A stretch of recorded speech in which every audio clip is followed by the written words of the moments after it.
So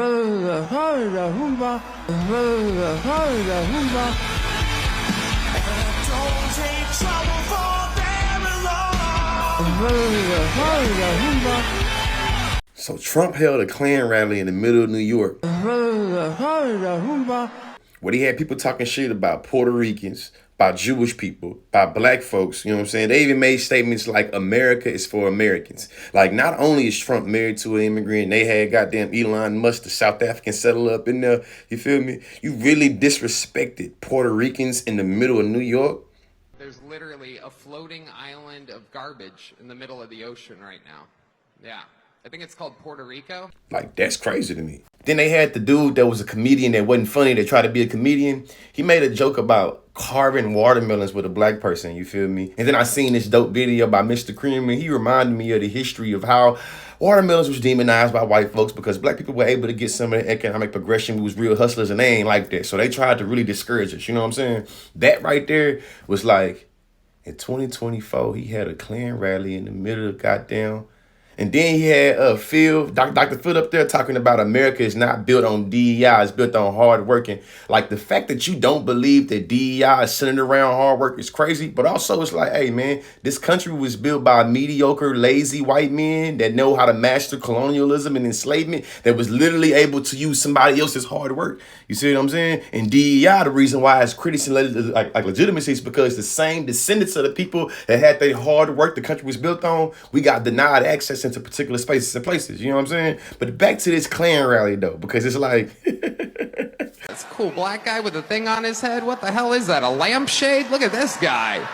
I'm just kidding, that's one of my buddies. He had a Halloween party last night. We had fun, we carved watermelons together. It was awesome.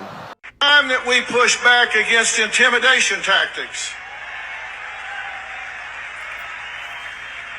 And that is exactly the reason that I launched Merit Street Media, which, by the way, we didn't choose the name for that by random. Merit Street Media. This country was built on hard work, added value, and talent, not on equal outcome, not on DEI. This country was built on hard work, and it needs to continue to be built on hard work. On my mama, I ain't never liked Dr. Phil. I only know him literally because a black woman decided to give him a little DEI initiative opportunity. You know what I'm saying? He's always come out to me as a self-righteous, benevolent, judgmental, moderate person that likes to come off as being nice and use the politics of niceness, but he really like an asshole. I'm talking about really full of that stuff you flush down toilets. In this video right here, we smelt it. This country was built on hard work. Hard work of who, sir? Then he said, it's time we push back on intimidation tactics. Who's intimidating who, man? On my grandfather's grave, these folks keep on trying to rewrite history all they want to, but listen, your ancestors was lazy. They were so lazy, they would rather beat to a pulp somebody to do the work for them because they ain't want to do the work. Then you gonna say, I call it Merit Street because they were all built on hard work. Hey, listen, man, you are in the Republican Party right now, the party of literally distribution of wealth, the party of people being able to get a little $1 million loans to be able to get their business started. You feel me? So you talking about DEI, it's a whole bunch of didn't earn it literally in your party. As a matter of fact, you didn't earn it. We would not know you if it wasn't for Oprah Winfrey. As a matter of fact, Donald Trump is a didn't earn it. We wouldn't know who this man is if it wasn't for his rich daddy being able to give him capital. You know what I'm saying? He didn't earn that. He just happened to be born in the right family. This country was built on hard work, and it's going to continue to be built on hard work. Hard work of whom? Man, every black person in this country know we got to work 10 times harder to get anything white folks is getting. So the idea that we just getting handed shit because we black or because we this, it's so disingenuous and empirically false. It's baffling. Ask yourself, where the intimidation coming from? Like, who's intimidating who and where is it happening? Who's creating the climate that makes it more rational for people to be intimidated? Who? When you hear them folks making accusations, just know they all are projections. You see what I'm saying? And I got like a little pimp on my nose. Damn, it hurt. To kill us. And the Palestinians are taught to kill us at 2 years old. They won't let a Palestinian in Jordan. They won't let a Palestinian in Egypt. And Harris wants to bring them to you.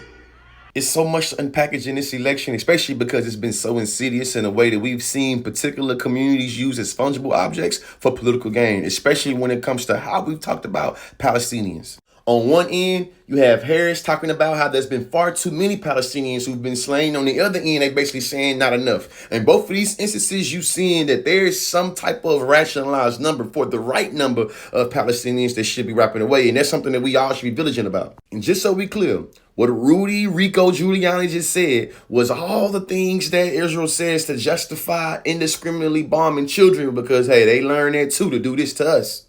So much for letting kids be kids, huh? They won't let a Palestinian in Jordan. They won't let a Palestinian in Egypt. And Harris wants to bring them to you. They may have good people. I'm sorry, I don't take a risk with people that are taught to kill Americans at 2. I'm on the side of Israel. You're on the side of Israel. Donald Trump's on the side of Israel. And they're on the side of the terrorists. So who gonna tell them that Harris is on the side of Israel too? Who gonna tell them that? And while we talk about that, we gotta have a serious conversation on the difference between both of these parties and how they think about and talk about Palestinians. Democrats in the Harris party gives a lot of empty signifiers and a good gestures towards recognizing Palestinian humanity, but materially they ain't doing much. Meanwhile, the Republicans is using all the vile rhetoric and language they can to really, spruce up the conflict or spruce up the G-side that's happening to, Palestinians. And it's just real crazy. What we see is that Palestinian, death is equated in both instances being the end run, but we see that one party has a much more flowery, much more palatable way of getting to the Palestinian death, and the other one just like, yeah, finished the job yesterday. Both parties be trying to chastise supporters of Palestine, but one party want to sick the military on them and say lock up the enemy within. You feel me? And that kind of bothers me. But the other side definitely been whooping on college students and things like that when it comes to standing up for Palestinian people as well. I'm talking about it's hella insidious. Think about it. There's a super PAC that's hitting Harris on contradictory ass on Israel in both Pennsylvania and Michigan, 2 swing states. Ironic? I think not. And these Latinos, they love making babies too. Just know that. They do. They do. There's no pulling out. They don't do that. They come inside, just like they did to our country. What if I told you that the hypersexualization of Puerto Rico and Puerto Ricans was a part of the colonial project of that island? And yes, I said colonial project, even though I know Puerto Rico is an American territory. But yes, that is a colony, Cold War in 2024. Think about it. When we're talking about the Great Replacement Theory, this idea that Latinos is going to come in and do all this is because they say they're goosing like rabbits. The language that he spewed in New York, to me, it's like you got to New York, a migrant metropolis, and spit a whole bunch of anti-immigrant. You know what I'm saying? And to be clear, Puerto Ricans are American citizens. You see what I'm saying? So he was able to justifiably talk shit about America in front of Americans for the American presidency, all in the name of saying some racist jokes. There's a legacy in this country that says that Latino men are so hypersexualized they can't control their thing in their pants, so we have to literally lock them up and police them at high levels. There's also a legacy in this country that says that Latino women are so hypersexualized you can't even really take advantage of them. You can't rape them because they always already ready for it. It's like the same playbook copied and copied and copied again because, Asian Americans and Black Americans also know what we're talking about. The last thing. Think about how much these folks are always talking about what's said and what's appropriate for children and to children. What are they teaching children about Puerto Ricans in? How? I thought we letting the kids be kids so we ain't pushing that particular concept on children.